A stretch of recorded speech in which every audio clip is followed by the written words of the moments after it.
مسیح یسوع کے نام میں آپ سب کی سلامتی ہو۔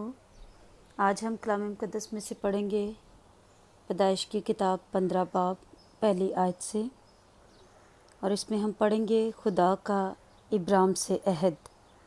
ان باتوں کے بعد خداوند کا کلام رویا میں ابرام پر نازل ہوا، اور اس نے فرمایا، اے ابرام مت ڈر، میں تیری سپر اور تیرا بہت بڑا اجر ہوں۔ ابرام نے کہا، اے خداوند خدا، تو مجھے کیا دے گا، کیونکہ میں تو بے اولاد جاتا ہوں، اور میرے گھر کا مختار دمشقی الیعزر ہے۔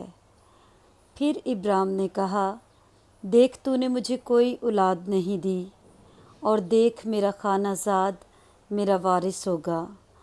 تب خداوند کا کلام اس پر نازل ہوا، اور اس نے فرمایا، یہ تیرا وارث نہ ہوگا، بلکہ وہ جو تیرے صلب سے پیدا ہوگا وہی تیرا وارث ہوگا۔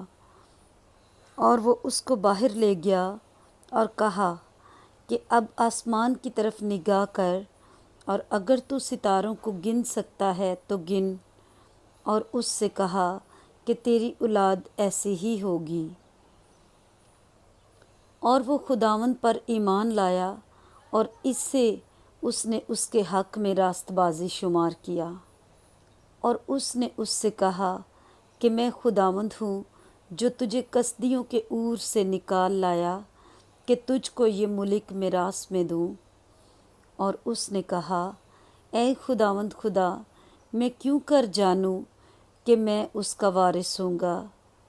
اس نے اس سے کہا کہ میرے لیے 3 برس کی ایک بچیا، اور 3 برس کی ایک بکری، اور 3 برس کا ایک مینڈا، اور ایک کمری، اور ایک کبوتر کا بچہ لے۔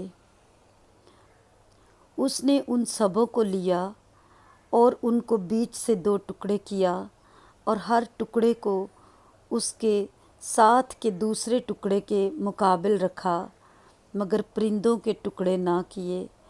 تب شکاری پرندے ان ٹکڑوں پر جھپٹنے لگے، پر ابرام ان کو ہنکاتا رہا۔ سورج ڈوبتے وقت ابرام پر گہری نیند غالب ہوئی، اور دیکھو ایک بڑی ہولناک تاریکی اس پر چھا گئی۔ اور اس نے ابرام سے کہا، یقین جان کہ تیری نسل کے لوگ ایسے ملک میں جو ان کا نہیں پردیسی ہوں گے، اور وہاں کے لوگوں کی غلامی کریں گے، اور وہ 400 برس تک ان کو دکھ دیں گے، لیکن میں اس قوم کی عدالت کروں گا جس کی وہ غلامی کریں گے، اور بعد میں وہ بڑی دولت لے کر وہاں سے نکل آئیں گے، اور تو صحیح سلامت اپنے باپ دادا سے جا ملے گا، اور نہایت پیری میں دفن ہوگا، اور وہ 4تھی پشت میں یہاں لوٹ آئیں گے، کیونکہ اموریوں کے گناہ اب تک پورے نہیں ہوئے۔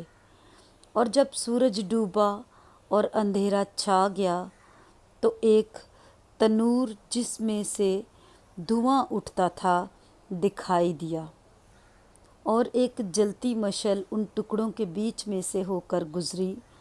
اسی روز خداوند نے ابرام سے عہد کیا اور فرمایا کہ یہ ملک دریائے مصر سے لے کر اس بڑے دریا یعنی دریائے فرات تک، کینیوں اور کنیزیوں اور کدمونیوں اور ہتیوں اور فرزیوں اور رفائم اور اموریوں اور کنانیوں اور جرجاسیوں اور یبوسیوں سمیت میں نے تیری اولاد کو دیا ہے۔